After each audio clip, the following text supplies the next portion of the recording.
Mhalunge MIDC मध्ये जे प्रशांत एलवंडे म्हणून जे तक्रारदार आहेत त्यांनी अशी तक्रार दिली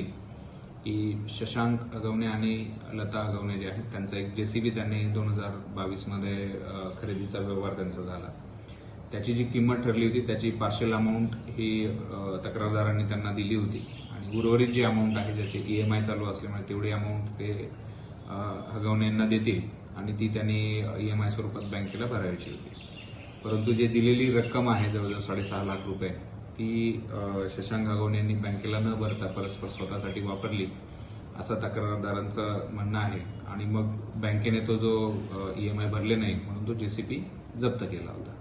तर जप्त केलेला JCB जो आहे तो शशांक अगवणे यांनी सोडवून आणला, परंतु जे तक्रारदार आहेत त्यांना परत दिला नाही. म्हणून ज्यावेळेस हे तक्रारदार त्यांना JCB आणि मागण्यासाठी किंवा पैसे परत करण्यासाठी गेले होते तर त्यांनी त्यांच्याकडे जे लायसन्स वेपन आहे त्याच्या आधारे त्यांना धमकी दिल्याचं तक्रारदारांनी फिर्यादीमध्ये म्हटलंय आणि याप्रमाणे शशांक अगवणे आणि लता अगवणे यांच्या विरुद्ध